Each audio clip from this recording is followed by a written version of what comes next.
கடைசியா நம்ம வந்து பார்த்தோம், ஐரோப்பியர்கள் வருகை பார்த்தோமா? யார பார்த்தோம்? போர்ச்சுகீசியர்கள் பார்த்தோமா? சரி, போர்ச்சுகீசியர்கள், டச்சுக்காரர்கள், ஆங்கிலேயர்கள், டேனியர்கள், பிரெஞ்சுக்காரர்கள். அதனா சரி, இதான் என்னது? ஐரோப்பியர் வருகை. இந்த ஐரோப்பியர்கள் யாருடைய குறிப்புகளை தெரிஞ்சுக்கிட்டு ஆசிய கிழக்கு நாடுகளுக்கு வந்தாங்க?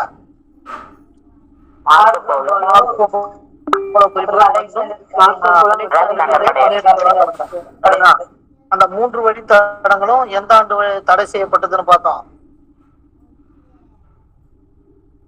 1453. கான்ஸ்டாண்டினோபிளை யார் கைப்பற்றினால? துருக்கியர்கள் கைப்பற்றினால அந்த 3 வழித்தடங்களும் தடை செய்யப்பட்டது. அப்படி தடை செய்யப்பட்டதுனாலதான் ஐரோப்பியர்களுக்கு என்ன வாணிபம் செய்யணும்னு நினைக்கிறாங்க? ஆசிய கிழக்கு நாடுகளோடு வாணிபம் செய்யணும்னு நினைக்கிறாங்க. அப்படி வாணிபம் செய்யும் போது எதை கண்டுபிடிக்கிறாங்க? கடல் வழி மார்க்கத்தை கண்டுபிடிக்கிறாங்க. அப்படி கடல் வழி மார்க்கத்தை கண்டுபிடிக்கும் போது அதனா ஸ்பெயின் நாட்டை சேர்ந்தவர் கொலம்பஸ் எதை கண்டுபிடிச்சாரு? அமெரிக்கா கண்டுபிடிச்சாரு. போர்ச்சுகல் நாட்டு அதனா மாலுமி யாரு? வாஸ்கோ ட காமா எதை கண்டுபிடிக்கிறாரு? இந்தியாவை கண்டுபிடிக்கிறார். ஓகேங்களா? சரி,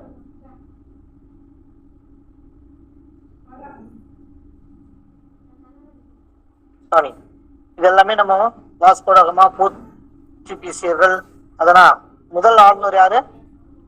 போர்ச்சுகல் நாட்டினுடைய முதல் ஆளுநர் பிரான்சிஸ்கோ டி அல்வைரா. 2வது ஆளுநர் யாரு? இதெல்லாம் நம்ம படிச்சுட்டான். சரி, அடுத்தது பாருங்க, டச்சு கிழக்கிந்திய கம்பெனி.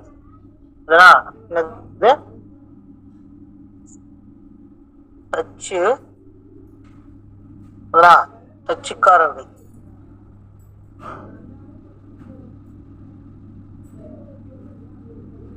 சரி, இந்த டச்சுக்காரர்கள் டச்சுக்காரர்கள் எந்த நாட்டை சேர்ந்தவர்கள்?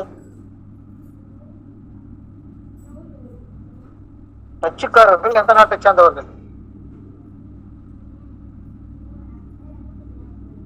நெதர்லாந்து. எந்த நாட்டை சேர்ந்தவர்கள்?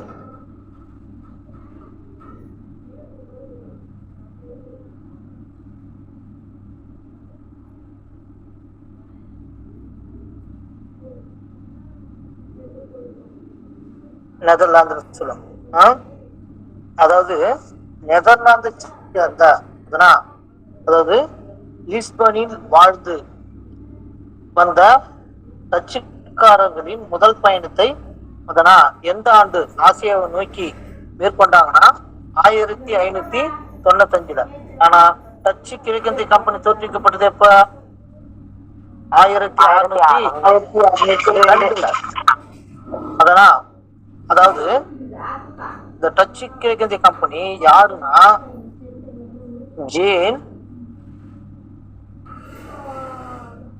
யூன் வான் லின் ஸ்டோபென் என்னும் நெதர்லாந்தை சேர்ந்த இவர் நெதர்லாந்தை சேர்ந்தவர். நெதர்லாந்துல பிறந்தவர். எங்க வாழ்ந்தவர்?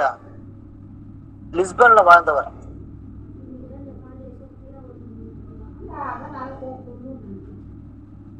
லிஸ்பனில் வாழ்ந்து வந்த வணிகர்.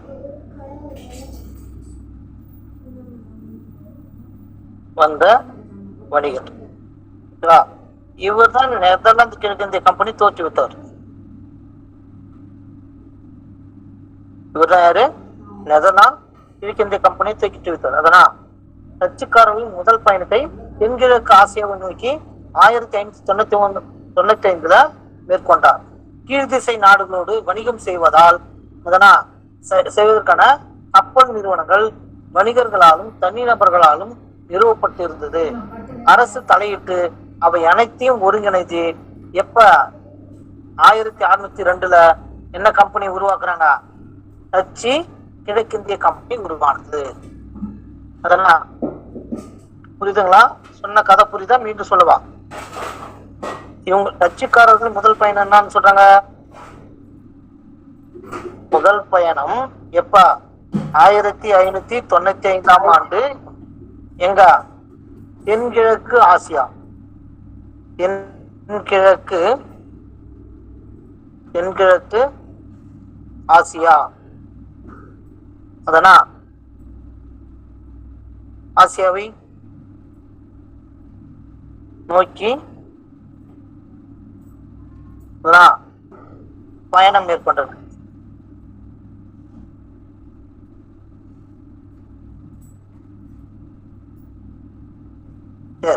கீழ்திசை நாடுகளோடு வணிகம் செய்வதற்காக பல நிறுவனங்கள் வணிகர்களாலும் தனிநபர்களாலும் நிறுவப்பட்டிருக்கு. அதனா அரசு தலையிட்டு அவை அனைத்தையும் என்ன பண்ணிட்டாங்க? இவங்க சொன்ன கதை புரிஞ்சுங்களா? அதை எல்லாம் ஒண்ணு ஒண்ணா எழுத முடியாது. டெக்ஸ்ட் புக்கு நீங்க படிக்கணும். நீங்களும் சொல்ற கதையை உள்வாங்கிங்க. கீழ்திசை நாடுகளோடு வணிகம் செய்வதற்கான கப்பல் நிறுவனங்கள் வணிகர்களாலும் தனிநபர்களாலும் நிறுவப்பட்டிருந்தன. அவை அனைத்தையும் அரசு தலையிட்டு அவை அனைத்தும் ஒன்றிணைத்து எந்த ஆண்டுல? 1602 என்ன கம்பெனி உருவாகுது? டச்சு கிழக்கிந்திய கம்பெனி. கூட பேசாதீமா.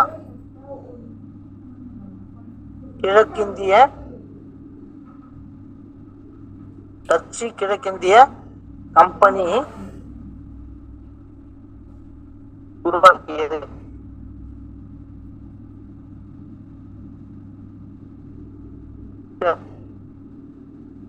இதான் டச்சு கிழக்கிந்திய கம்பெனி.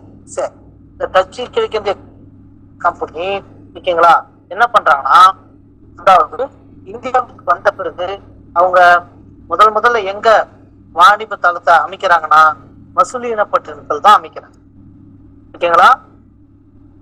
எங்க அமைக்கிறாங்க? அதாவது டச்சுக்காரர்கள்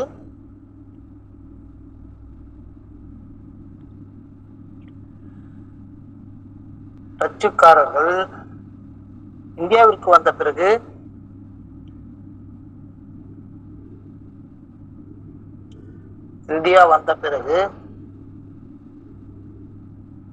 டச்சுக்காரர்கள் இந்தியா வந்த பிறகு அவர்களின் வர்த்தக மையத்தை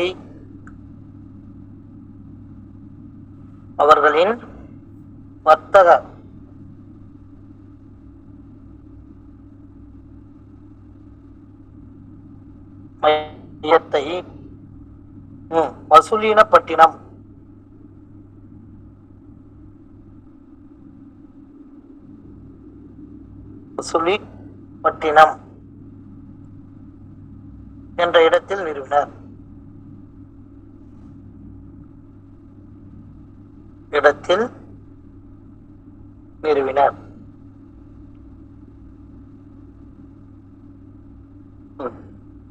பின்னர்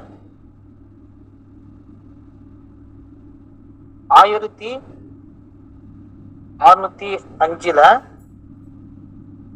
போர்ச்சுகீசியரிடமிருந்து அம்பானாவை கைப்பற்றி இந்தோனேசிய தீவில் ஆதிக்கத்தை நிலைநிறுத்தினர். இவங்க யாருக்கிட்ட வாணிபம் செய்ய இவங்க ஈடுபாடு கொள்ளலாம்? இந்தியாவோடு இவங்க வாணிபம் செய்யறதுக்கு என்ன பண்ணலாம்? ஆர்வம் காட்டல. இவங்க எங்க வாணிபம் செய்ய ஆர்வம் காட்டினாங்க? இந்தோனேஷியாவோட தான் இவங்க வாணிபம் செய்ய ஆர்வமே காட்டினாங்க. ஓகேங்களா?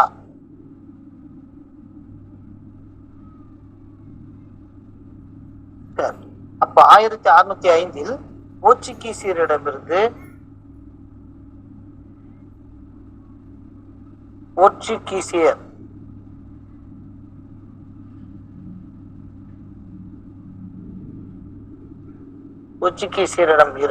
இருந்து அம்பானாவை கைப்பற்றி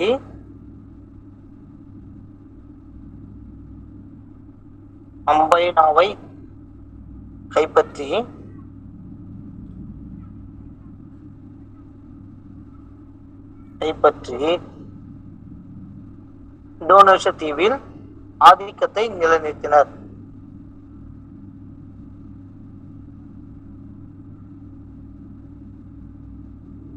இந்தோனேஷியா தீவில் ஆதிக்கத்தை நிலைநிறுத்தினர்.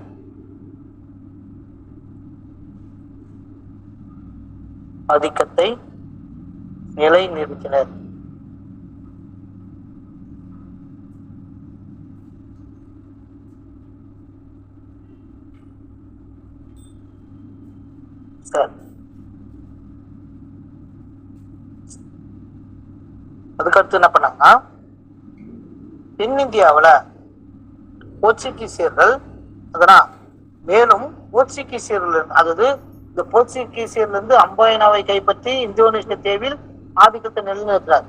அதன் பிறகு என்ன பண்றாங்கன்னா, மேலும் என்ன செய்யறாங்கன்னா, அதே போர்ச்சுகீசியரிடம் இருந்து நாகப்பட்டினத்தை கைப்பற்றி இவங்கிட்ட இருந்தே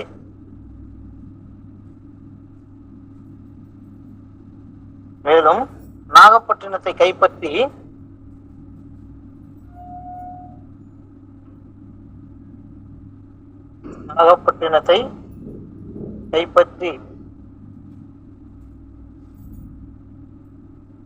தென்னிந்தியாவில் தங்கள் வலிமைப்படுத்திக் கொண்டனர்.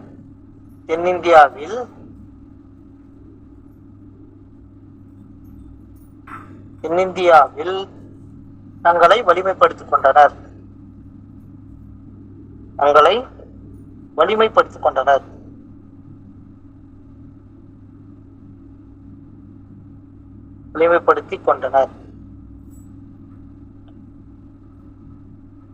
என்ன கதை பாருங்க.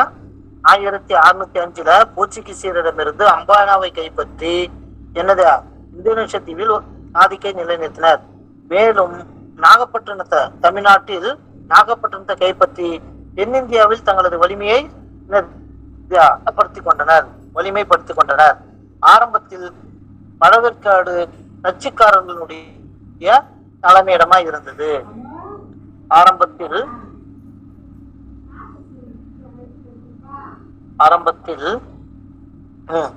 பழவேற்காடு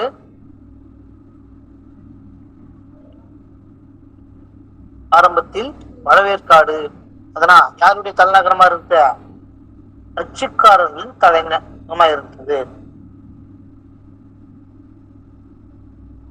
டச்சுக்காரர்களின் தலைமை நகராக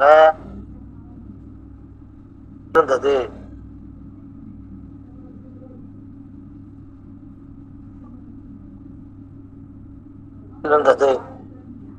பின்னர்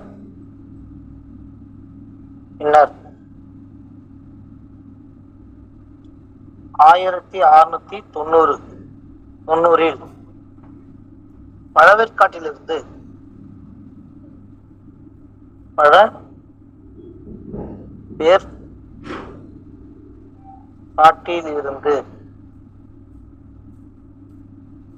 பழவேற்காட்டிலிருந்து தலைநகரை நாகப்பட்டினத்திற்கு மாற்றிக்கொண்டனர். பழவேற்காட்டிலிருந்து தலைநகரை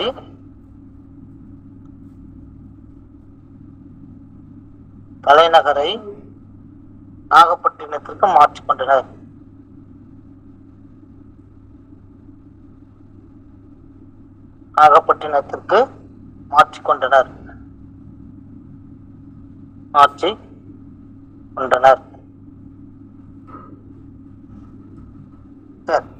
இந்திய பொருட்களான பட்டு, பருத்தி, இண்டிகோ, அரிசி மற்றும் அபினி ஆகியவை டச்சுக்காரர்களின் வர்த்தகம் செய்த பொருட்களாகும். டச்சுக்காரர்கள் எந்தெந்த பொருட்களை வர்த்தகம் செய்யறாங்க?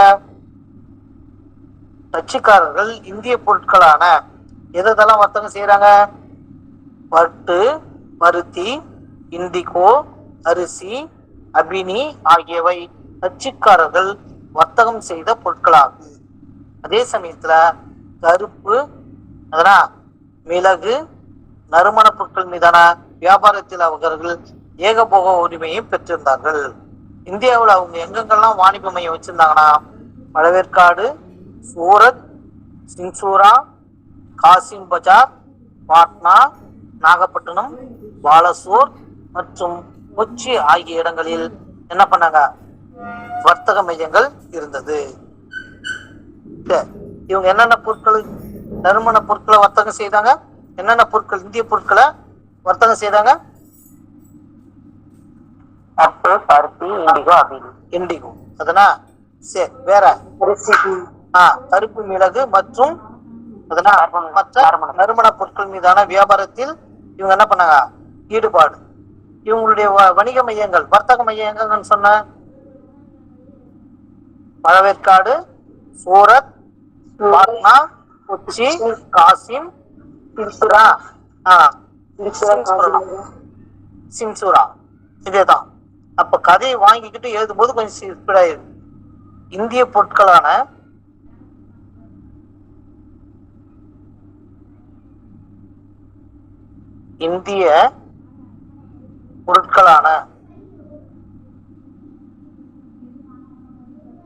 இந்திய பொருட்களான இது பட்டு, பருத்தி,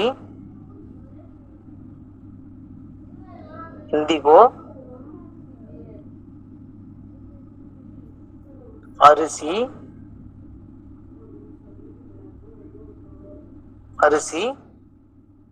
மற்றும் அபினி ஆகியவை என்ன பண்ணாங்க? டச்சுக்காரர்கள் வர்த்தகம் செய்த பொருளாகும். அதாவது வர்த்தகம் செய்த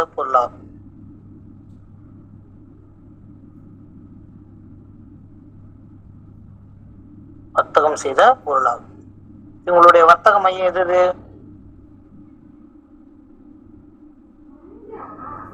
இவர்களுடைய வர்த்தக மையம் எதுன்னு சொன்ன பழவேற்காடு,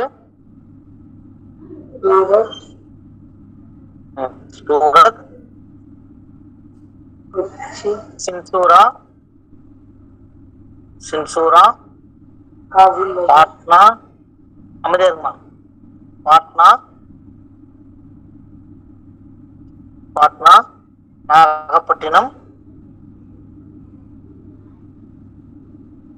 நாகப்பட்டினம், காசிம் பஜார்,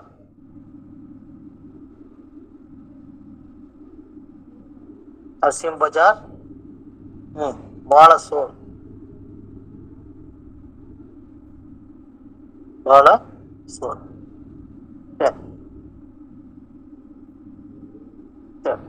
அதாவது ஆங்கில கிழக்கிந்திய கம்பெனி 17ஆம் நூற்றாண்டு முழுவதும் டச்சு மற்றும் போர்ச்சுகீசியர்களுக்கு போட்டியாக இருந்தது. கதையை நல்லா உள்வாங்க. ஃபர்ஸ்ட் பாயிண்ட் என்ன சொன்னா, 17ஆம் நூற்றாண்டுல அதனா ஆங்கில கிழக்கிந்திய கம்பெனி யார் 2 பேருக்கும் போட்டியா இருந்துச்சு? டச்சுக்காரர்களுக்கும் போர்ச்சுகீசியர்களுக்கும் போட்டியாக இருந்துச்சு. இந்த நிலையில 1623ல டச்சுக்காரர்கள் அம்பாயினாவில் 10 ஆங்கில வியாபாரிகள் மற்றும் 9 ஜப்பானியர்களையும் இரக்கமின்றி கொன்றனர். யாரு?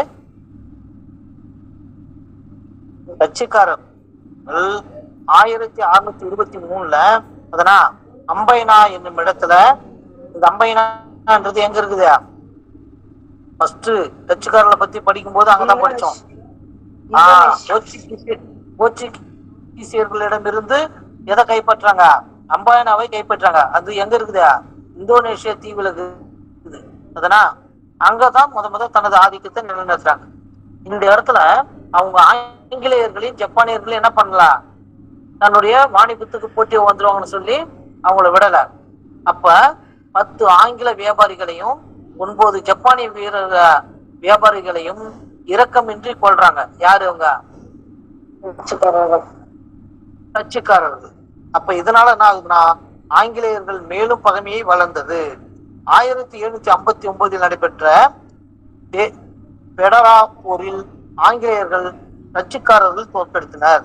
இதனைத் தொடர்ந்து டச்சுக்காரர்கள் வீழ்ச்சி எட்டியது. இதன் பிறகு அதனா ஒன்றன் பின் ஒன்றாக தனது டச்சுக்கார குடியேற்றங்களை ஆங்கிலேயர்களிடம் டச்சு கிழக்கிந்திய, அதாவது முழுமையும் யார்கிட்ட ஒப்படைச்சிட்டு போயிட்டாங்க? அவங்க டச்சுக்காரர்கள் ஆண்ட பகுதி முழுமையும் 1795 முழுமையா என்ன பண்ணிட்டாங்க? ஒப்படைச்சிட்டு எந்த பக்கம் போயிட்டான்? இந்தியாவுல வாணிபு செய்தவங்க எங்க வாணிபு செய்ய போயிட்டாங்க? இந்தோனேஷியா பக்கம் போயிட்டான். அதனா இந்தியாவுல வாணிபு செய்யாம இந்தோனேஷியா பக்கம் போயிட்டான். அதனா தமிழ்நாட்டில் டச்சுக்காரர். தமிழ்நாட்டுல இவங்களுடைய தலைமை இடமே எதுதான்?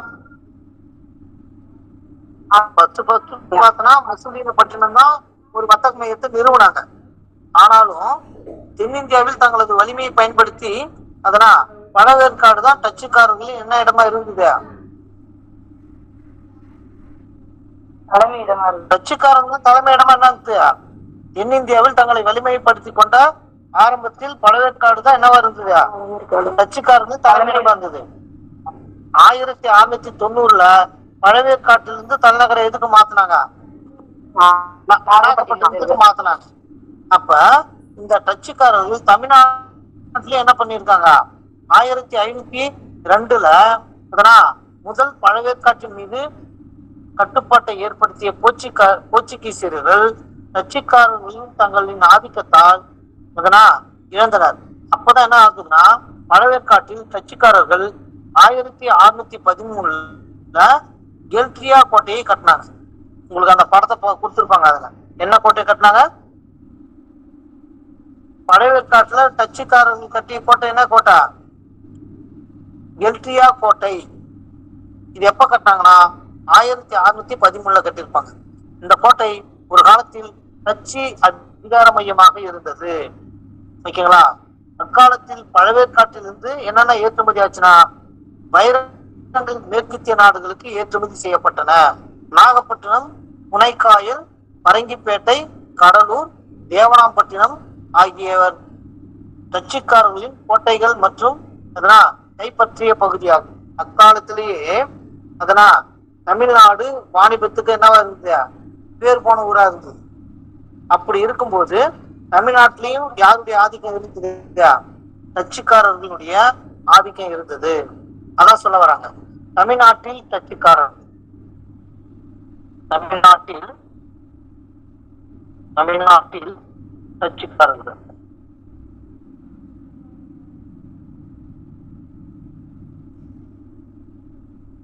சரி. ஃபர்ஸ்ட் பாயிண்ட் என்னது?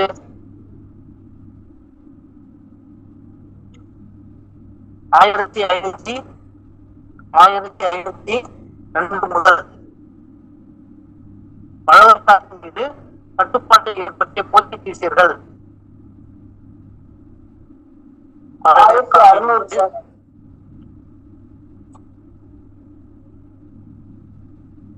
1600 இல்லங்க 1502 தான்.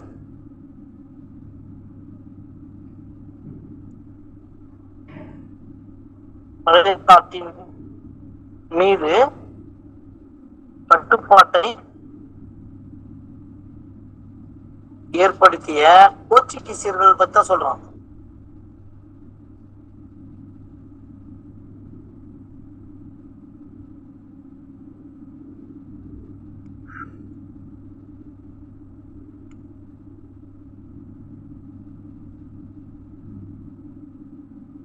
கட்டுப்பாட்டை ஏற்படுத்திய போர்ச்சுகீசியர்கள்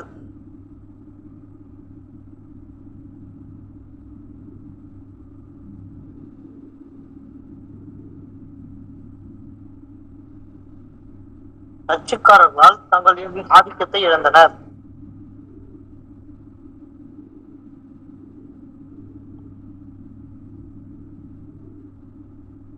டச்சுக்காரர்களால் தங்களின் ஆதிக்கத்தை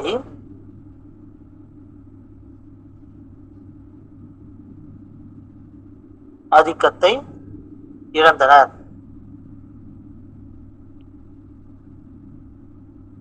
ஆனா 1502 முதல்ல யாருடைய ஆதிக்கத்துல இருந்து பழவேற்காடு? போர்ச்சுகீசியர்களுடைய கட்டுப்பாட்டுல இருந்து. என்னைக்கு டச்சுக்காரர்கள் உள்ள வராங்களோ அப்பவே தங்களுடைய ஆதிக்கத்தை என்ன பண்றாங்க? இழந்துடுறாங்க. அப்ப பழவேற்காட்டில் டச்சுக்காரர்கள் ஒரு கோட்டையை கட்டுறாங்க. 1613 என்ன கோட்டைன்னு சொன்னா? எல்ட்ரியா கோட்டை.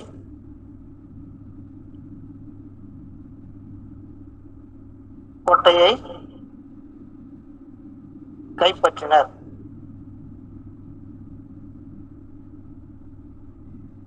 எல்ட்ரியா கோட்டையை கைப்பற்றினர்.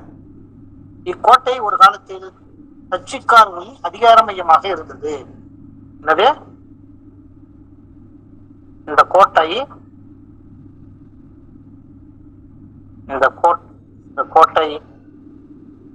ஒரு காலத்தில்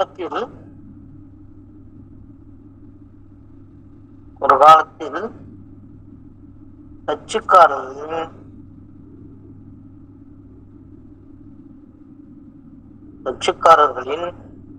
அதிகார மையத்தின் இருப்பிடமாக இருந்தது.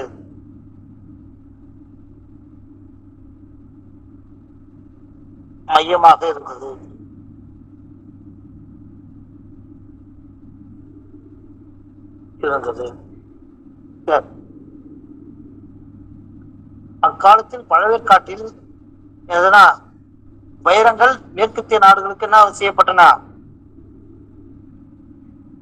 அக்காலத்தில்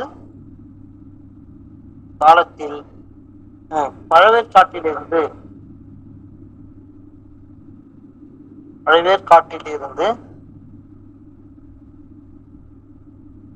வைரங்கள்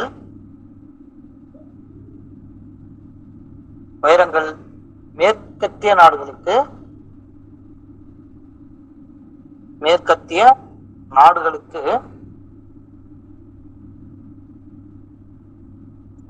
நாடுகளுக்கு ஏற்றுமதி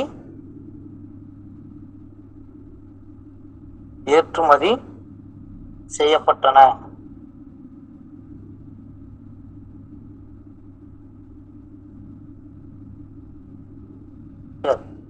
இவர்களின் கோட்டைகள் இருந்த ஊரு நாகப்பட்டினம்,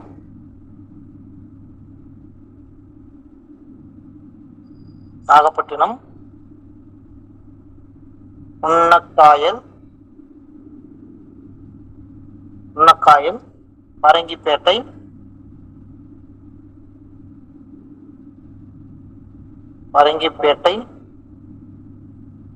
கடலூர், தேவனாம்பட்டினம்,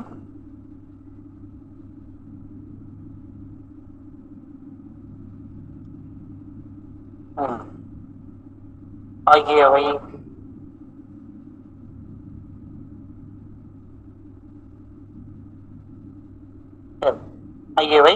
டச்சுக்காரர்களின்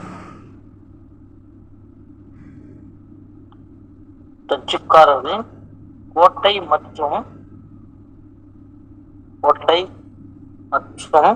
கைப்பற்றிய பகுதி.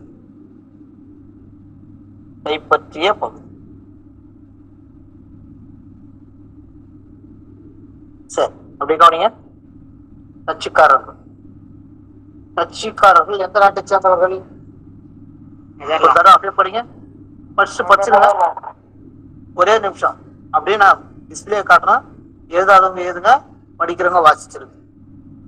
திரும்பலாம் வரவே கூடாது. எங்க நீங்க விடுபட்டீங்களோ அந்த இடத்துல எழுதுருங்க. இல்ல படிக்க வேண்டியது இருந்தா படிச்சு. கேள்வி கேட்கும் போது கம்பெனி தோற்றுவிச்சவர் யாரு?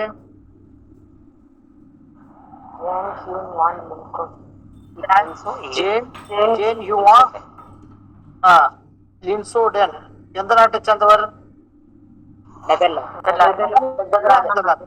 நெதர்லாந்துல பிறந்தவர். எங்க வாழ்ந்தாரு? முதல் பயணம் எப்ப இவங்களது? டச்சுக்காரர்களுடைய முதல் பயணம் எப்போ? 1595 தென்கிழக்கு ஆசியாவை நோக்கி பயணம் மேற்கொண்டார்கள். அப்படி பயணம் மேற்கொள்ளும் போது கீழ் திசை நாடுகளோடு வணிகம் செய்வதையும், அதனா என்னது தனிநபர்களாலும் நிறுவனங்களாலும் என்ன செய்யப்பட்டது? வாணிபம் செய்தாங்க. தனிநபரும் வாணிபம் செய்தாங்க, நிறுவனமும் வாணிபம் செய்தது. இது அரசு தலையிட்டு என்ன பண்ணாங்க? எல்லாத்தையும் ஒன்றிணைத்து என்ன கிழக்கிந்திய கம்பெனி உருவாக்குறாங்க. அதன் பிறகு டச்சு கிழக்கிந்திய கம்பெனி தோற்றுவிக்கப்பட்ட ஆண்டு 1602. டச்சுக்காரர்கள் இந்தியாவிற்கு வந்த பிறகு முத எங்க வர்த்தக மையத்தை நிறுவனாங்க? மசுலிப்பட்டினம். அதன் பிறகு 1605 இருந்து போர்ச்சுகீசியர்களிடம் இருந்தது எது? அம்பைனாவை கைப்பற்றி இந்தோனேஷிய தீவில் ஆதிக்கத்தை நிலைநிறுத்துறாங்க. சரி, இந்த அம்பைனா படுகொலை எந்த ஆண்டு நிகழ்ந்ததுன்னு சொன்னா? 1623. 1623. எத்தனை வியாபாரிகள் இருந்தாங்க? ஆங்கிலேயர்கள் எத்தனை பேரு, ஜப்பானியர்கள் எத்தனை பேரு? 10 ஆங்கிலேயர்கள், 9 ஜப்பானியர்கள்.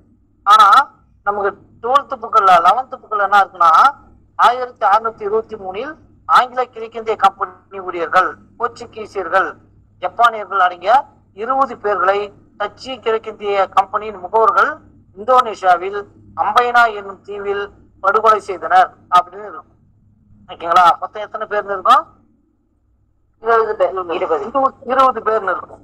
ஆனா நமக்கு 8th புக்ல என்னன்னு இருக்கும்? 19 பேர். 9 ஜப்பானியர்கள் மட்டும்தான் இருக்கும் 8th புக்ல. அதுவே 11th புக்ல போய் பாத்தீங்கன்னா, அதாவது யார் உள்படம் இருக்கா? ஆங்கில கிழக்கிந்திய கம்பெனி ஊழியர்கள், போர்ச்சுகீசியர்கள், அதுக்கடுத்து ஜப்பானியர்கள் அடங்கிய 20 பேர்களையும் இருக்கும். அங்க 3 நாட்டவர் பேரும் இருக்கும். அதான் என்ன படுகொலை?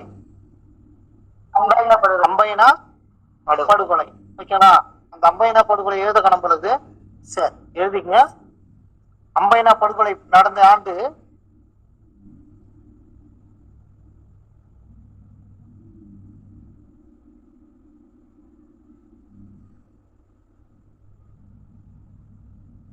படுகொலை எந்த ஆண்டு? 1623. 1623. சரி, நமக்கு 8th புக்ல என்ன செய்தி இருக்குன்னா, அதாவது 10 ஆங்கிலேயர்கள், தெளிவா படிச்சுங்க, ஏன்னா நீங்க வழக்கு போடும்போது யூஸ் ஆகும். 10 ஆங்கிலேயர்கள்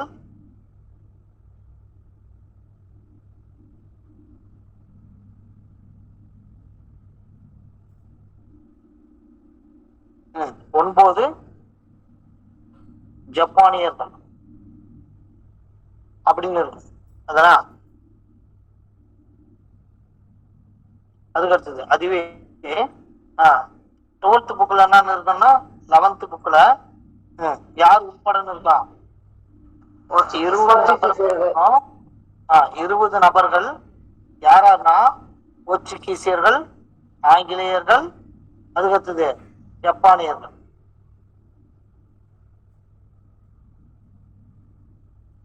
இங்க 3 நாட்டவரும் இருக்கும். எந்த புத்தகத்துல? 11th புத்தகத்துல. ஓகேங்களா? சரி, இந்த ஆங்கிலேயர்கள் என்ன பண்றாங்கன்னா 1759 நடைபெற்ற என்ன போர்னா பெடரா போரில்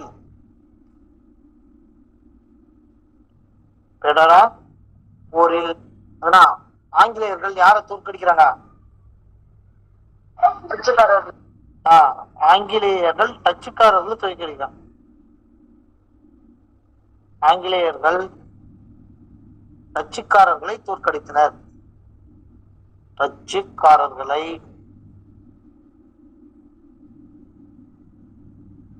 தோற்கடித்தனர்.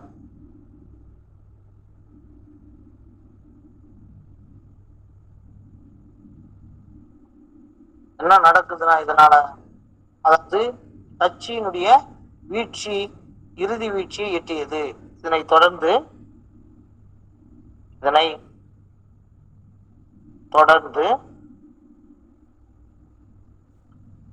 டச்சு வீழ்ச்சியை சந்தித்தது, வீழ்ச்சி அடைந்தது.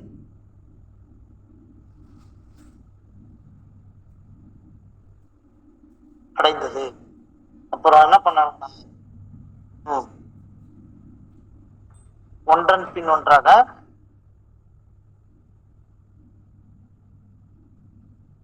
ஒன்றன் பின் ஒன்றாக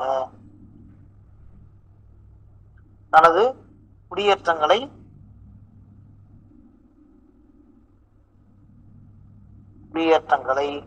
யாருக்கு விட்டாங்க?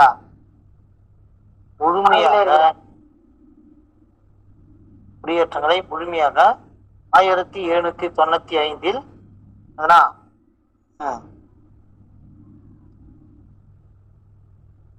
ஆங்கிலேயரிடம்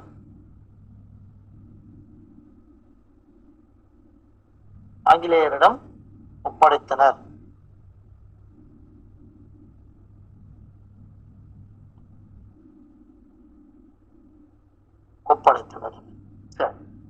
சரி பாருங்க.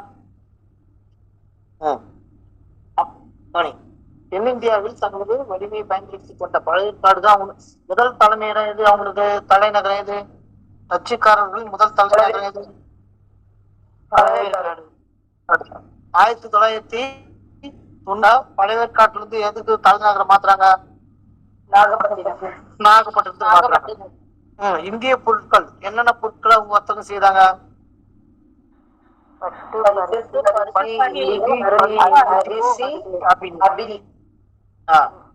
பட்டு, பருத்தி, இண்டிகோ, அரிசி மற்றும் அபினி.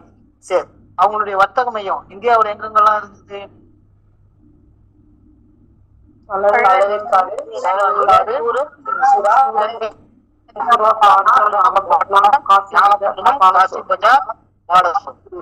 தமிழ்நாட்டில் டச்சுக்காரர்கள் சொன்னாங்க.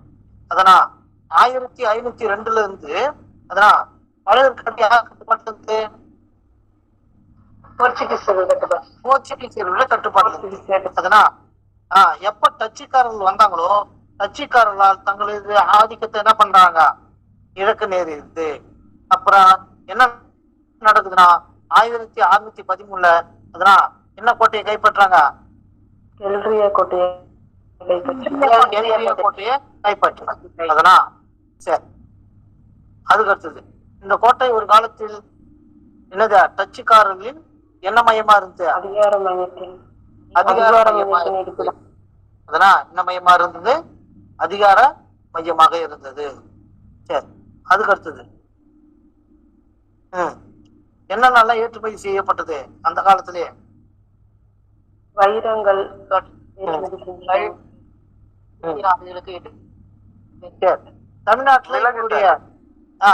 தமிழ்நாட்டுல இவங்களுடைய மையம் எது? தமிழ்நாட்டுல இவங்களுடைய மையம் எது? நாகப்பட்டினம், புன்னக்காயம், பரங்கி, பேட்டை, கடலூர், தேவனாம்பட்டினம். இதெல்லாமே இவங்களுடைய கோட்டை மற்றும் கைப்பற்றிய பகுதி. அம்பைனா படுகொலை எப்ப நடந்துன்னு சொன்ன?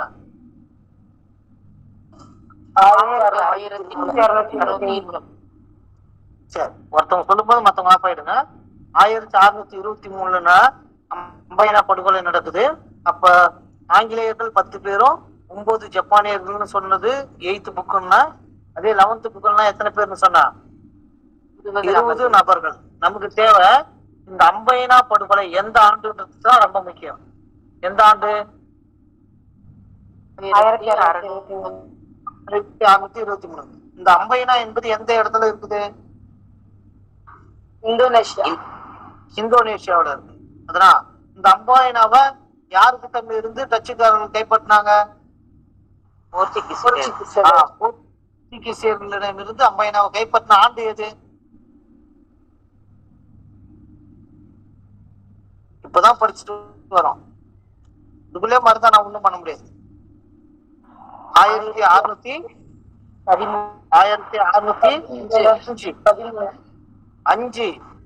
1605 தான் போர்ச்சுகீசியர்களிடம் இருந்து அம்பாயனாவை கைப்பற்றி இருப்பாங்க. இங்க பாருங்க, இதானா? இதானமா? 1605 போர்ச்சுகீசியரிடம் இருந்து அம்பைனாவை கைப்பற்றி இந்தோனேஷிய தீவில் ஆதிக்கத்தை நிலைநிறுத்தினர். மேலும் நாகப்பட்டினத்தை கைப்பற்றி தென்னிந்தியாவில் தங்களது வலிமையை என்ன பண்ணிக்கினாங்க, மேம்படுத்தி கொண்டனர், வலிமைப்படுத்தி கொண்டனர். ஆரம்பத்துல எது அவங்களுடைய தலைமையிடமா இருந்துச்சு? பழவேற்காடு. பழவேற்காடு. இவங்களுடைய முதல் வர்த்தக மையம் எது? இது ஒரு வருஷம் கேட்ட கொஸ்டின். மசுலிப்பட்டினம். மசுலிப்பட்டினம். அதனா இவங்களுடைய முதல் வர்த்தக மையம். சரி, இப்ப நல்லா கவனிங்க. ஆங்கிலேயர்களை பத்தி படிக்க போறோம். கதையை ஃபர்ஸ்ட் நல்லா உள் வாங்கிக்கோங்க, அப்புறம் நான் எழுதுறேன். இல்லைன்னா நீயே கூட புக்கில் இருந்து படிச்சிடலாம். முழுக்க முழுக்க ஹிஸ்டரியை பொறுத்த அளவுக்கு கதை தான் முக்கியம். ஓகேங்களா? உங்களை தாளாட்டுற மாதிரி தாளாட்டணும், அப்பதான் அந்த கதை போய் மனசுல போய் ஏறும். சரி, கவனிங்க. இங்கிலாந்து ஆட்சி செய்யறவங்க யாரு? இங்கிலாந்து ஆட்சி செய்யக்கூடியவர்கள் யாரு? ராணி. அங்க ராணி தான். இங்கிலாந்து ஆட்சி செய்யறவங்க யாரு? ராணி. ராணி யாரு? எலிசபெத். இவங்க என்ன பண்றாங்கன்னா, அதாவது வர்த்தகம் செய்யறதுக்காக ஆங்கில கிழக்கிந்திய கம்பெனி, இந்த கம்பெனி ஆங்கில கிழக்கிந்திய கம்பெனி, ஆங்கிலேயர்கள்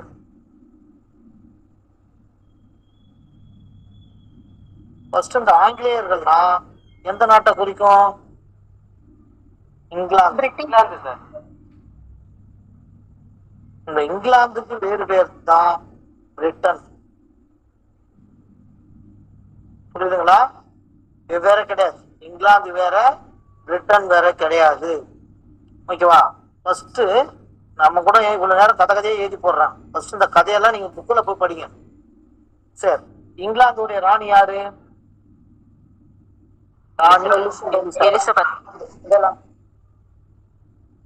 ராணி எலிசபெத். கீ பாயிண்ட் தான் எழுதி போட போறேன், மற்றதெல்லாம் கதையை உள்வாங்க.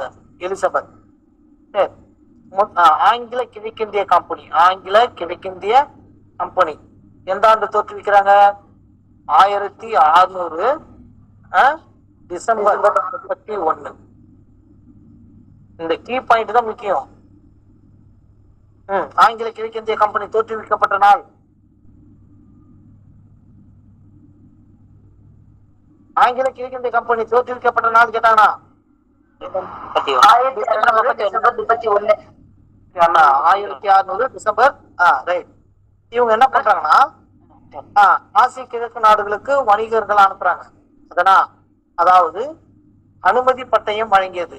நீங்க போயிட்டு என்ன பண்ணலாம், கிழக்கிந்திய கம்பெனி தோற்றுவிச்சாச்சு, நீங்க போயிட்டு வாணிபம் செய்யறதுக்கு என்ன பண்ணுங்க, அந்தந்த நாடுகள்லயும் பர்மிஷன் வாங்கிடுவாங்க அப்படின்றாங்க. அப்படி இருக்கும்போது அந்த நிறுவனம், அதாவது கம்பெனி, ஒரு கவர்னர் மற்றும் 24 இயக்குநர்களை போட்டது. என்னது? அந்த கம்பெனி யார போட்டாங்க? ஒரு கவர்னர், ஒரு கவர்னர், 24 யாரு? இயக்குநர்கள். கதை தான் முக்கியம். படிப்பெல்லாம் ஒண்ணுமே கிடையாது, கதை தான். பொறுத்த அளவுக்கு நீ புதுசா படிச்சா கூட அழகா படிக்கலாம், உனக்கு ஈடுபாடு இருந்தா போதும். சரி, ஒரு கவர்னர் 24 இயக்குநர்களை போடுறாங்க. 1608 எப்ப? 1608 யாருடைய அவைக்கு வராங்கன்னா, ஜஹாங்கீர் அவைக்கு வரார்.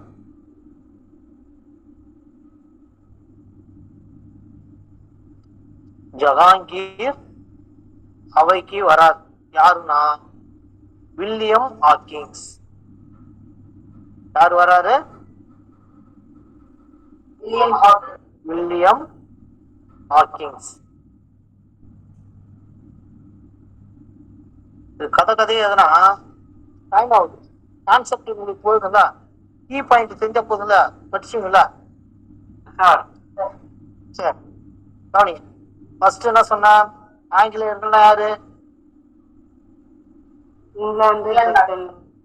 இங்கிலாந்து நாட்டை சேர்ந்தது. ராணி யாரு? இங்கிலாந்தினுடைய அரசு யாரு? ஆங்கில கிழக்கிந்திய கம்பெனி என்னைக்கு தோற்றுவிக்கிறாங்க? 1600 டிசம்பர் 31. 1600 டிசம்பர் 31. அந்த கம்பெனில மொத்தம் எத்தனை இயக்குனர்கள், எத்தனை கவர்னர் போடுறாங்க? 24 இயக்குனர்கள். ஒரு கவர்னர் 24 இயக்குனர்கள் ஆ. இந்தியாவுக்கு எப்போ வராங்க? ஆங்கில கிழக்கிந்திய கம்பெனி எப்போ வருது? 1608. யாருடைய அவைக்கு வராங்க? ஜஹாங்கீர் அவை. சரி. சில சலுகைகளை பெற அனுப்பி வைக்கப்பட்டார். சூரத் நகரில் ஒரு வணிக மையத்தை அமைக்க அனுமதி கோரினார். ஆனால் போர்ச்சுகீசியனுடைய தலையிட்டால் ஜஹாங்கீர் அனுமதி வழங்கப்படவில்லை. அப்ப வில்லியம் ஹாக்கின்ஸ் என்ன கிடைக்கல? அனுமதி கிடைக்கல. அனுமதி மறுப்பு. யாரால்? போர்ச்சுகீசியர் தலை. அதனால் போட்டு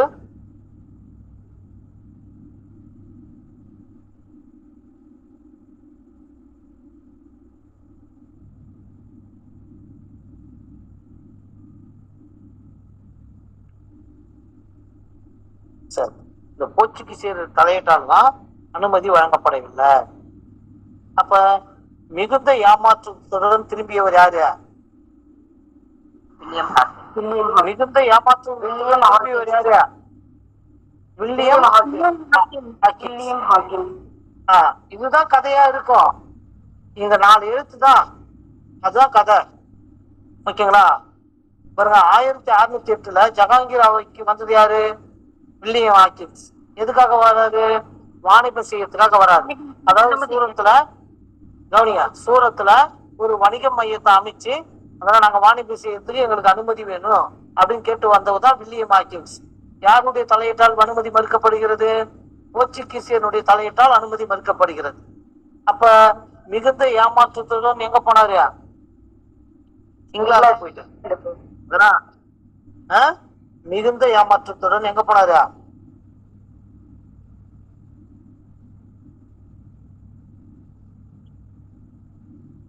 மிகுந்த ஏமாற்றத்துடன் எங்க சென்றார்?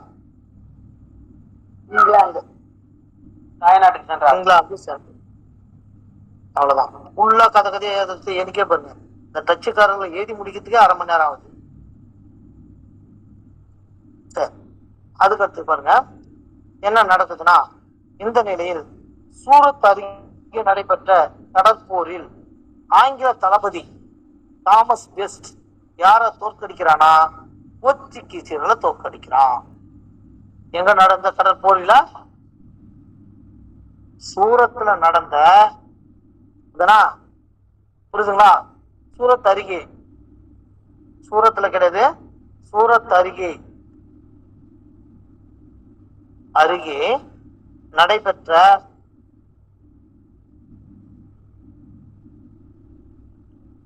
கடற்போரில்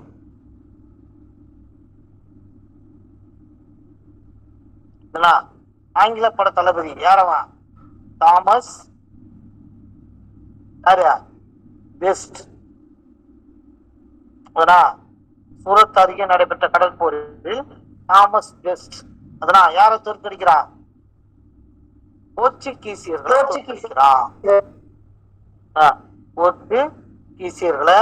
தோற்கடிக்கிறான்.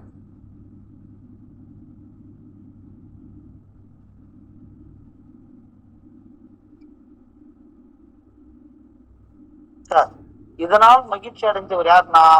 ஜஹாங்கீர். இதனால் மகிழ்ச்சி அடைந்தவர்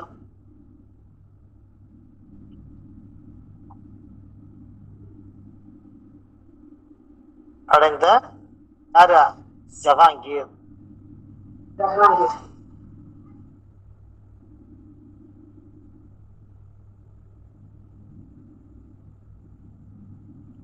ஜஹாங்கீர்.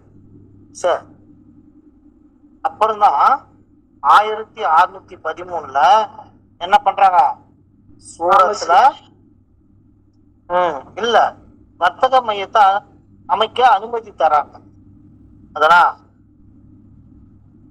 அனுமதி தாங்க. வர்த்தக மையம் அமைக்க அனுமதி.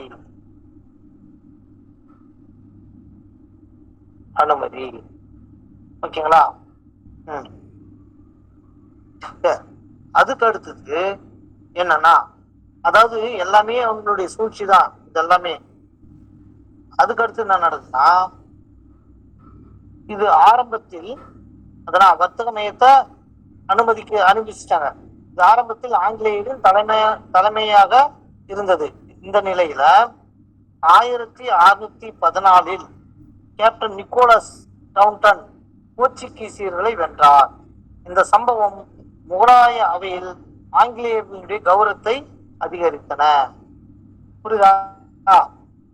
என்ன பண்றான்? ஃபர்ஸ்ட் சூரத்தில் நடைபெற்ற ஒரு கடற்போர்ல யார தோற்கடிக்கிறாங்க? போர்ச்சுகீசியர்களை தோற்கடிக்கிறார். யாரு தோற்கடிச்சவர்? யாரு? Thomas west. அதன் பிறகுதான் இதனால மகிழ்ச்சி அடைஞ்சவர் யாருன்னா ஜஹாங்கீர். அதனால அவருக்கு 1613 சூரத்துல வர்த்தக மையத்தை அனுமதிக்கிறாரு.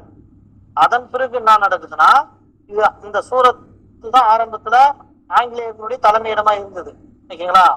இந்த நிலையில 1614 கேப்டன் நிக்கோலஸ் டவுடன்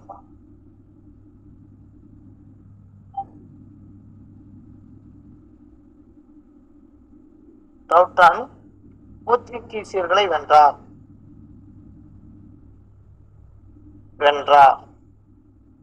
இந்த சம்பவம் யாரை மேலும் மகிழ்ச்சி அடை செய்தது?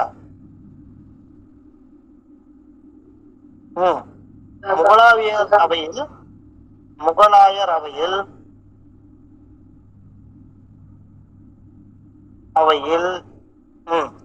ஆங்கிலேயரின் கௌரவத்தை அதிகரித்தன. ஆங்கிலேயரின்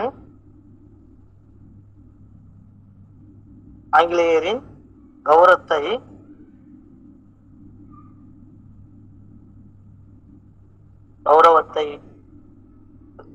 அதிகரித்தன.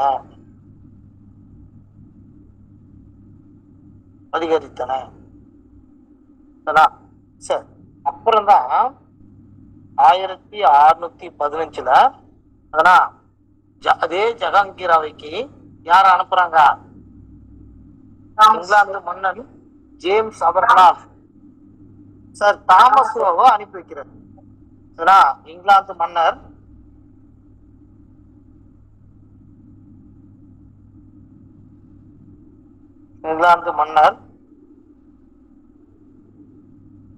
ஜேம்ஸ்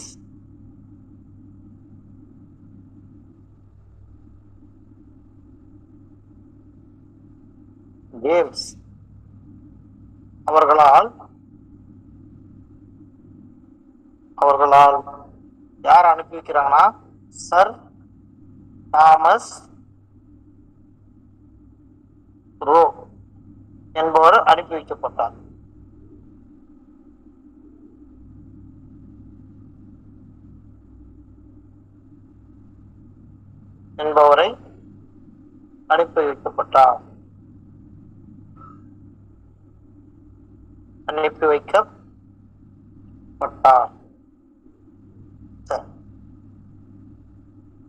அடுத்து அப்புறம் 1615 தான் அங்கு அவர் இந்த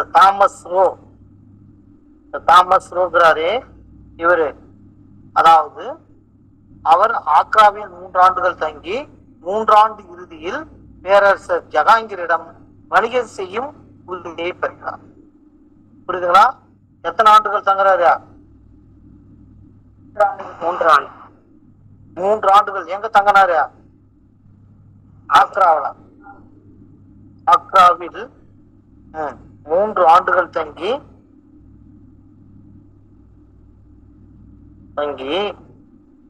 அதனா 3ஆம் ஆண்டு இறுதியில் 3ஆம் ஆண்டு இறுதியில்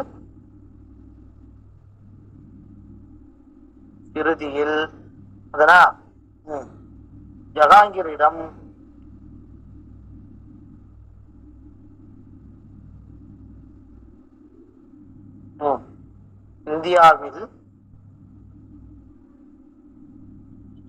இந்தியாவில் வணிகம் செய்யும் உரிமையை பெற்றார்?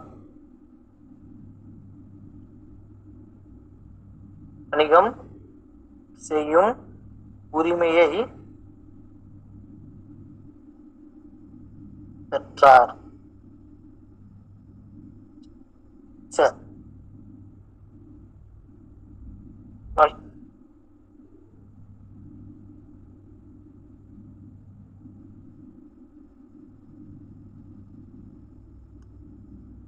இவர் புறப்படும் முன்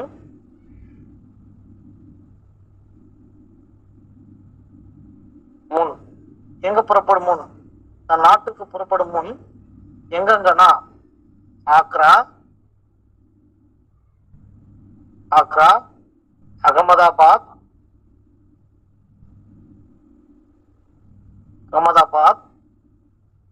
புரோச் ஆகிய இடங்களில்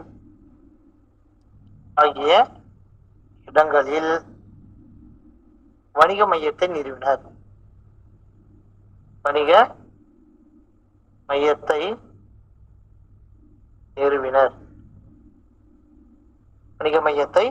நிறுவினர். இது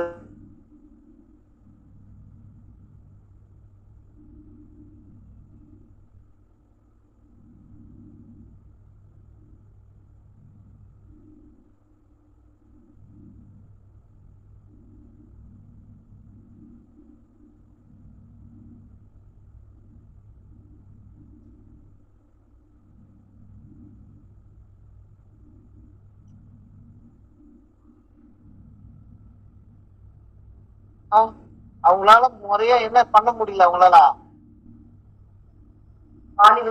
வாணிபம் செய்யவே முடியல.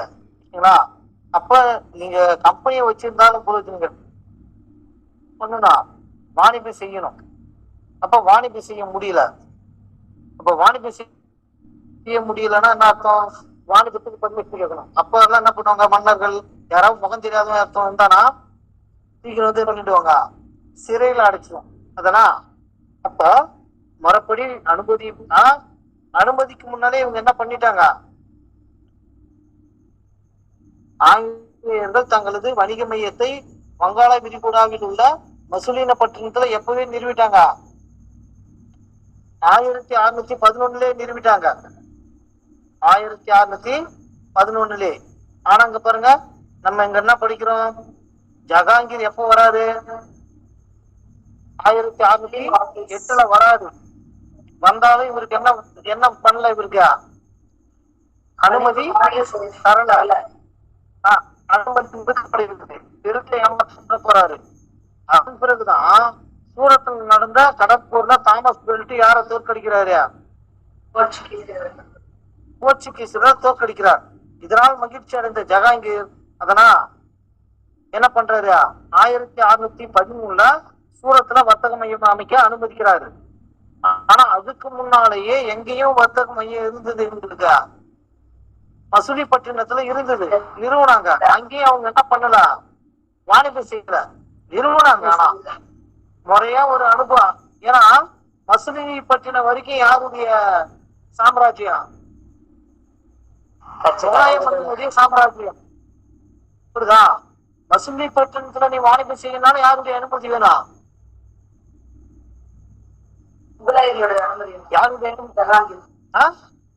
ஜஹாங்கீருடைய அனுமதி வேணும்.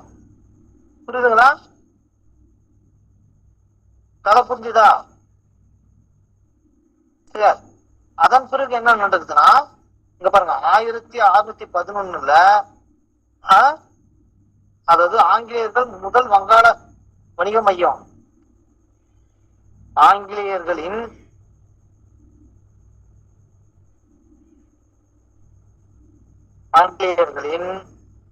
முதல் வணிக மையம் எங்க நிறுவுறாங்க? வங்காள விரிகுடா. எந்த கடற்கரையில? வங்காள விரிகுடா கடற்கரையில் உள்ள என்ன பட்டினா? மசூலி பட்டினம். இதான் முதல் துறைமுகமே. ஆங்கிலேயர்களுக்கு இதான் முதல் துறைமுகமே.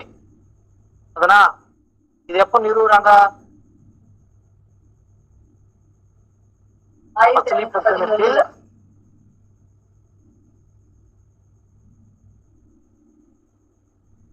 1611 நிறுவினர். சரி, இது இது கோல்கொண்டா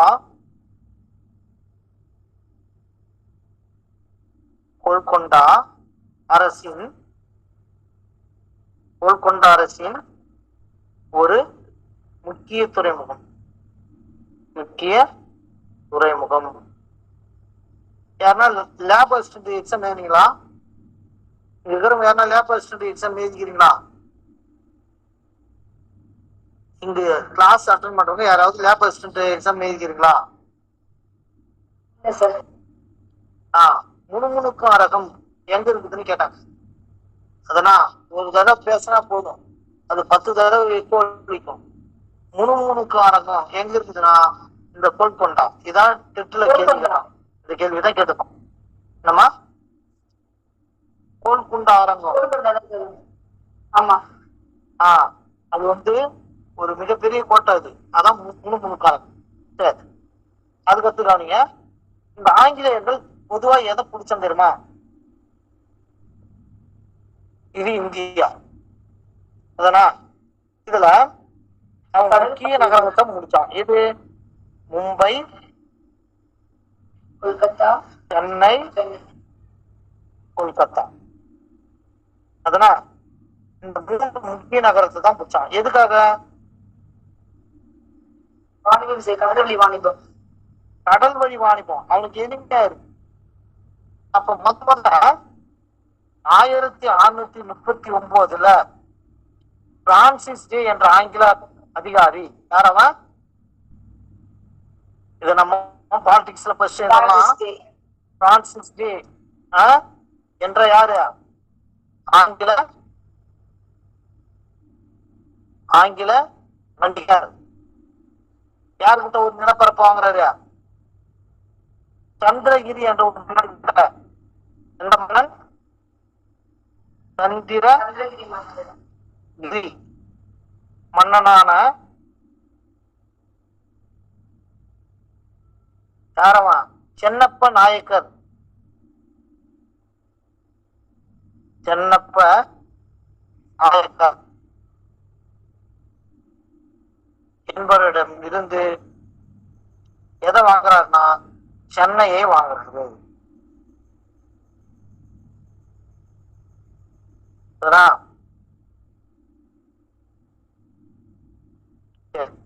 ஆனா ஒரு சில புக்ல என்ன இருக்குன்னா குத்துகைக்கு பெற்றார்னு இருக்கும்.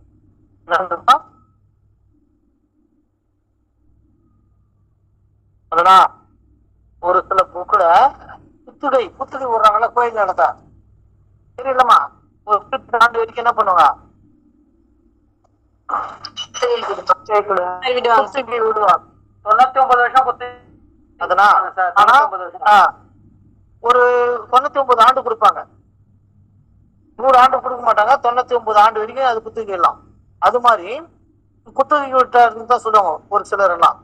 1639 சந்திரகிரி அரசர் சென்னையை ஆங்கில கிழக்கிந்திய கம்பெனிக்கு கொடுத்து அதில் கோட்டை கட்டிக்கொள்ளும் அனுமதியும் வழங்கினார். அப்ப அந்த கோட்டை தான் என்ன கோட்டை? புனித ஜார்ஜ் கோட்டை. ஜார்ஜோட சட்டசபை. 1940 என்ன கோட்டை கட்டப்பட்டது? புனித ஜார்ஜ் கோட்டை கட்டப்பட்டது. இந்தியாவின் முதல் மாநகராட்சி எதுன்னு தெரியுமா?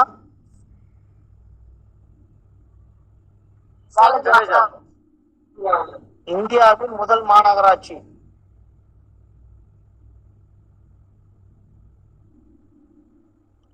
இந்தியாவின் முதல் மாநகராட்சி சென்னை. ஓகேவா?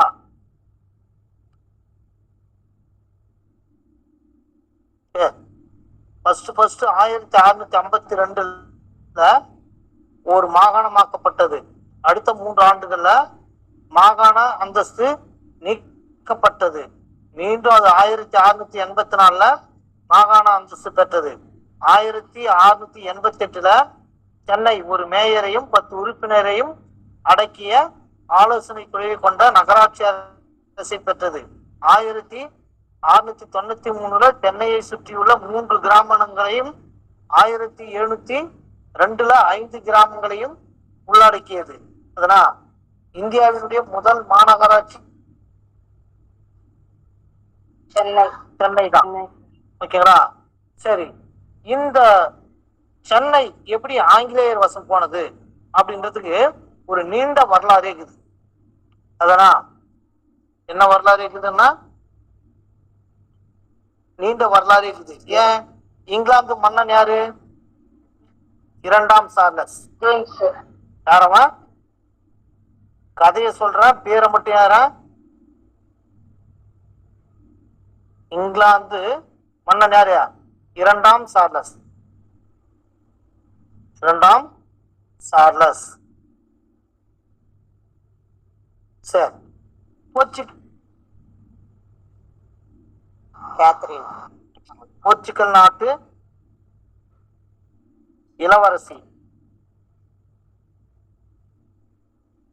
யாரவா? கேத்ரின். அதான் இவங்க 2 பேருக்கு என்ன நடக்குது? திருமணத்துக்கு அதனா போர்ச்சுகல் நாட்டு இளவரசன் எதை சீதனமா கொடுத்தான்? மும்பையை சீதனமா கொடுத்தான். யார் அப்பமுட்டு ஏறம்பாரு சீதனமாக கொடுத்தான். இந்த திருமணம் 1643 நினைக்கிறேன். எனக்கு சரியா ஞாபகம் இல்லை. பழைய புக்கில் நான் எழுதி வச்சிருப்பேன். முடிஞ்சா நான் அடுத்த கிளாஸ்ல எப்படின்னா பார்த்தனா வேணா சொல்றேன். சரி, இந்த மும்பையை சீதனமா கொடுக்குறான். இந்த 2ஆம் சார்லஸ் என்ன பண்றான் அந்த இடத்த அப்படின்னா, அதாவது 1668 பழைய புக்கில் இருக்குங்க, பழைய 10th புக்கில் இருக்கும். யாருன்னா இருந்தீங்கன்னா பாருங்க. அது 1641 அல்லது 43 சரியா ஞாபகம் இல்லை. புக்கு கையில் இருந்துச்சுன்னா பழைய புக்கு யாருக்குன்னா இருந்தா பாருங்க. எனக்கு மேக்சிமம் 41 தான் நினைக்கிறேன். 1668 ஆங்கில கிழக்கிந்திய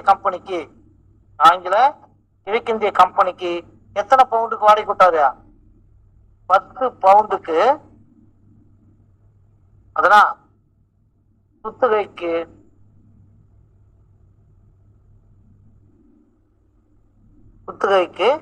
பம்பாய்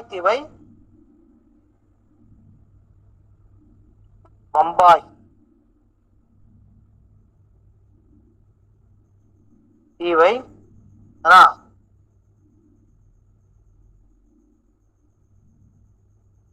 ஆங்கில கிழக்கிந்திய கம்பெனி பெற்றனர்.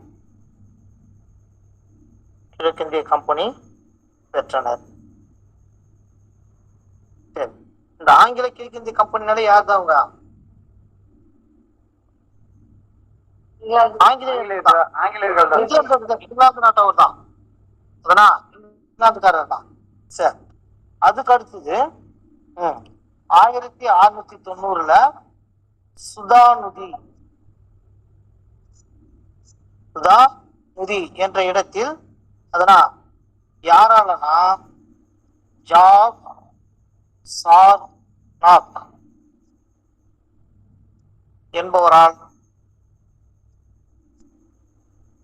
என்பவரால் ஒரு வர்த்தக மையம் நிறுவப்பட்டது.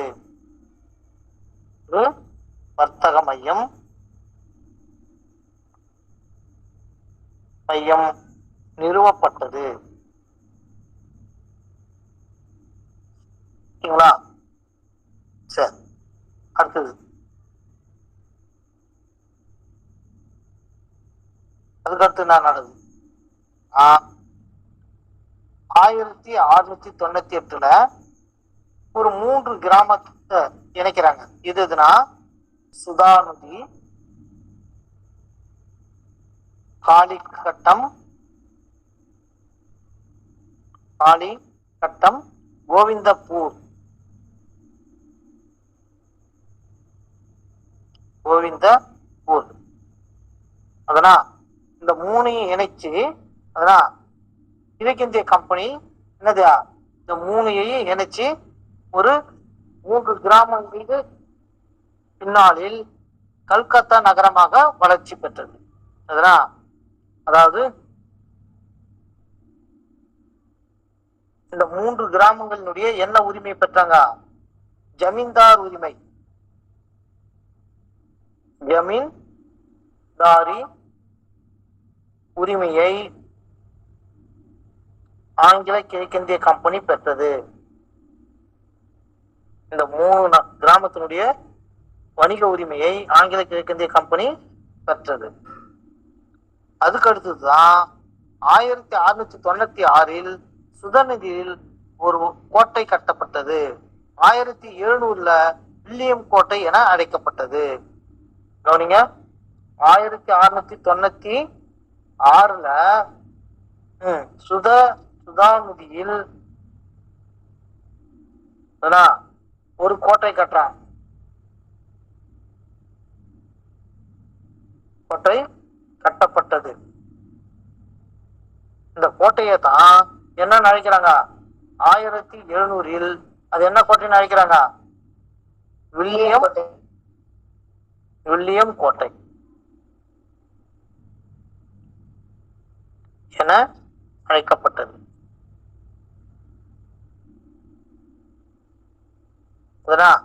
சரி, என்னென்ன போர்களுக்கு பிறகு இவங்க சக்தி வாய்ந்தவர்களா மாறினாங்க?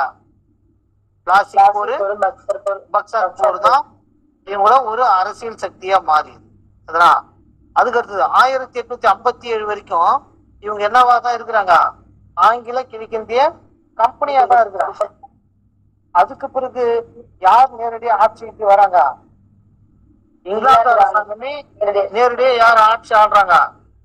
இந்தியாவை ஆள நினைக்கிறாங்க. அதுக்கு அடுத்தது டேனியர்கள்.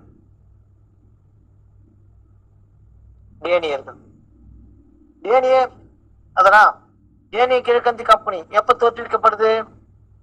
டேனியர்னா 4 எழுத்து. நல்ல கவனிப்பார். டேனியர் எத்தனை எழுத்து? 4 எழுத்தா? 16. அதனா இதை தோற்றுவிச்சவங்க யாரு? டென்மார்க் நாட்டை சேர்ந்தவர். யாரு? டென்மார்க் நாட்டை சேர்ந்த அரசர். யாரு?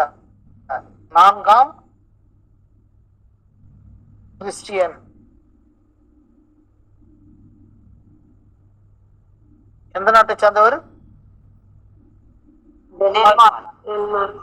டென்மார்க். அதனா இவங்க முத டேனிஷ் கிழக்கிந்திய கம்பெனியை உருவாக்கினாங்க. இவங்க 1620 தரங்கம்பாடி, அதாவது தமிழ்நாட்டுல தான் இவங்க முத என்ன பண்றாங்க? கம்பெனியை உருவாக்குறாங்க. அதனா அதுக்கு அடுத்து தான் 1676 செராம்பூர் வங்காளத்திலையும் ஆகிய இடங்களில் குடியேற்றங்களை நிறுவினர். செராம்பூர் டேனியர்களின் இந்திய தலைமையிடமாக இருந்தது. டேனியர்கள் இந்தியாவில் தங்களை பலப்படுத்திக் கொள்ள தவறிவிட்டனர். இவங்க 1845 டேனியர்கள் இந்தியாவில் இருந்த தங்களது குடியேற்றங்களை அனைத்தையும் யாருக்கு வித்துட்டாங்க? ஆங்கில அரசுக்கு வித்துட்டாங்க. அவ்வளவுதான், 4 செய்தி தான். டேனிய கிழக்கிந்திய கம்பெனி தோற்றுவிச்சவன் யாரு? 4ஆம் கிறிஸ்டி. 4ஆம் கிறிஸ்டி எந்த நாட்டை சேர்ந்தவன்? டென்மார்க். டேனியர்கள்னா யாரு? டேனியர்கள்னா டென்மார்க் நாட்டை சேர்ந்தவர்கள் தான். நாட்டவர் டென்மார்க் நாட்டவர் தான் டேனியர்கள் அழைப்பாங்க. இவங்க முதல்ல டேனிஷ் கிழக்கிந்திய கம்பெனி எங்க நிறுவப்பட்டதுன்னா தரங்கம்பாடி. தரங்கம்பாடி எங்க இருக்குதா?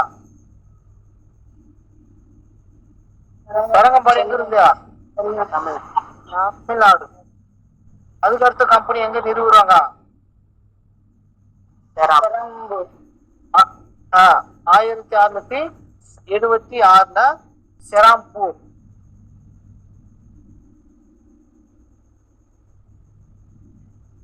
செராம்பூர். இது எங்க இருக்குதுன்னா வங்காளம். இதுதான் இவங்களுடைய என்னவா இருக்குதா தலைமையிடம். தேனியர்களின் தலைமையிடம். தேனியர்களின் தலைமையிடம். இவங்க அந்த அளவுக்கு என்ன பண்ண வளப்படுத்திக் கொள்ளல. எந்த ஆண்டு வித்துட்டாங்க?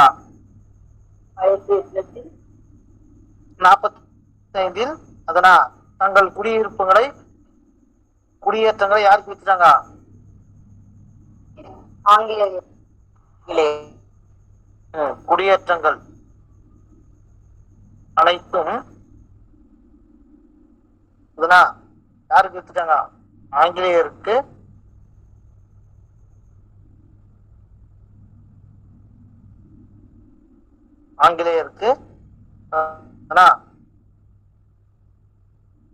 விற்றனர்.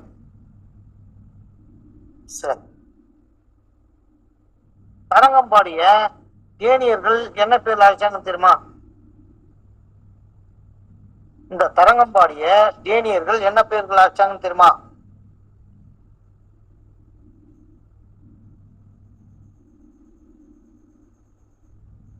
தரங்கம்பாடிய டேனியர்கள் என்ன பேர்ல ஆரம்பிச்சாங்கன்னு தெரியுமா?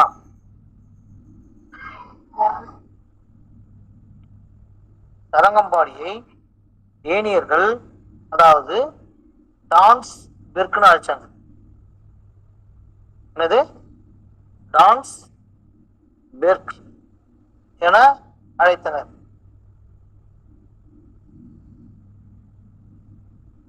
சரி, அதுக்கு அடுத்தது இந்த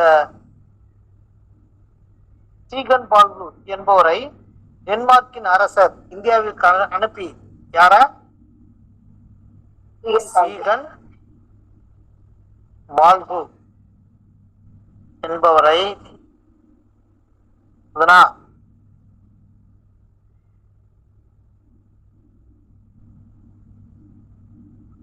டென்மார்க்கின் அரசர் இந்தியாவிற்கு அனுப்பி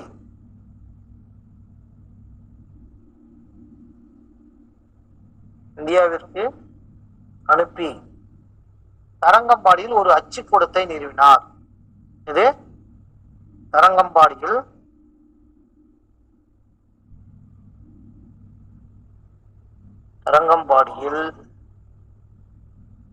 ஒரு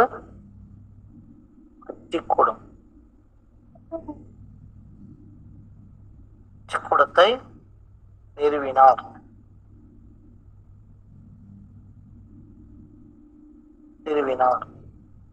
யார் நிறுவனது?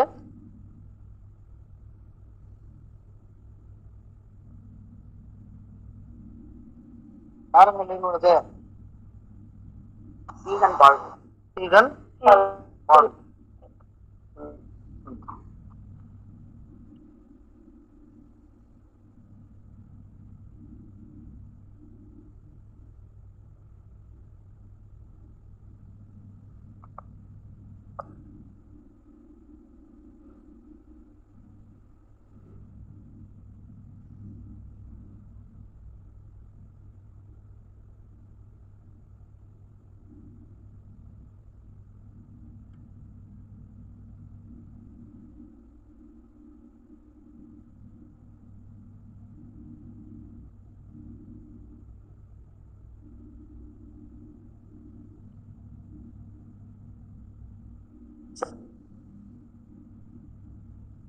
நமக்கு 8th புக்ல இவ்வளவுதான் செய்தி இருக்கும். அதே 11th புக்ல பாத்தீங்கன்னா கொஞ்சம் அடிஷனலா இருக்கு. ஓகேங்களா? என்ன இருக்குன்னா, இந்த சீகன் பாகு ஒரு அச்சு கொடுத்து எங்க நிறுவனாரு? தரங்கம்பாடி. இவரு தமிழ் மொழி, இந்திய மதங்கள், பண்பாடு குறித்த நூல்களை வெளியிட்டார். 1715 விவிலியத்துடன் ஒரு புதிய ஏற்பாட்டை தமிழில் மொழிபெயர்த்து வெளியிட்டார். அவரும் அவருடைய சகாக்களும் அந்த 1718 கட்டிட தேவாலய கட்டிடமும் இன்று பயன்பாட்டில் உள்ள உள்ளூர் மத குருமார்களுக்கு பயிற்சி அளிப்பதாக ஒரு இறையியல் பயிற்சி பள்ளியும் நிறுவினர். அதுக்கடுத்த ஆண்டுல பிப்ரவரி 23 இயற்கை எழுதினார். இவர் இருக்கும்போது அதனால் தமிழில் மொழிபெயர்க்கப்பட்ட பழைய புதிய ஏற்பாடு, தமிழில் சுருக்கமாக எழுதப்பட்ட பல ஏடுகள், 2 தேவாலயங்கள், இறையியல் பயிற்சி பள்ளியில் என்னது புனித நீராடல் சடங்கை முடித்திருந்த 250 கிறிஸ்தவர்களையும் என்ன பண்ணாரு, விட்டு சென்றார் அப்படின்ற ஒரு செய்தி நமக்கு 11th. இதன் கூட படிக்கணும்னா இந்த 11th நம்ம சேர்த்து படிக்கிற மாதிரி இருக்கும். ஓகேங்களா? சரி, கான்செப்டை மட்டும் மீண்டும் சொல்றேன், கவனிச்சுங்க. ஓகேங்களா? இதுக்கு பிறகு போனா எனக்கு சாப்பாடு போட மாட்டாங்க, வீடு போக நான் 11 ஆயிடுது. அதை சொல்றேன், ஞாபகம் வச்சுக்கிறீங்களா? எந்தெந்த ஆண்டுன்னு சொல்றேன். 1715 என்ன சொன்னேன்? 1715 என்ன பண்ணாரு? தமிழ் பழைய ஏற்பாடு பழைய ஏற்பாடு புதிய ஏற்பாடு விவிலியத்துடன் என்ன பண்ணுறா, புதிய ஏற்பாட்டை தமிழில் மொழிபெயர்த்து வெளியிட்டார். அதுக்கடுத்து 1718 என்ன பண்ணாரு? தேவாலய கட்டிடங்கள், அதனா அதுக்கடுத்து உள்ளூர் மத குருமார்கள் பயிற்சி அளிப்பதற்கான ஒரு என்ன பயிற்சி பள்ளிய இறையியல் பயிற்சி பள்ளி.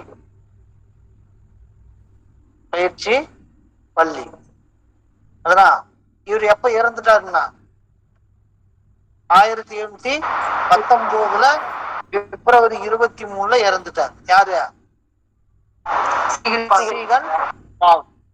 அதனா இந்த புதிய ஏற்பாடு பழைய ஏற்பாடு, அதனா பழைய ஏற்பாட்டுல இருந்து புதிய ஏற்பாடு சுருக்கமாக கொடுத்தவர் இவர் தான். 2 தேவாலயங்கள், இறையியல் பயிற்சி பள்ளி ஆகியவற்றையும் புனித நீராடல் சடங்கை முடித்திருந்த 250 கிறிஸ்தவர்களையும் என்ன பண்ணாருன்றாங்க, விட்டு சென்றார் அப்படின்றதுதான் இவருடைய இது. புரியுதுங்களா? எத்தனை தேவாலயங்கள்?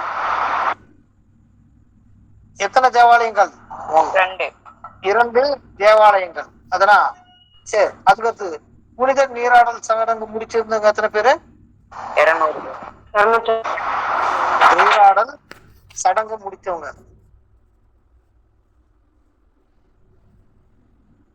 சடங்கை முடித்தவர்கள் 250 பேர். ஓகேங்களா? சரி, பிரெஞ்சுக்காரர்கள் நீங்களே படிங்க. ஆங்கில கிழக்கிந்திய கம்பெனி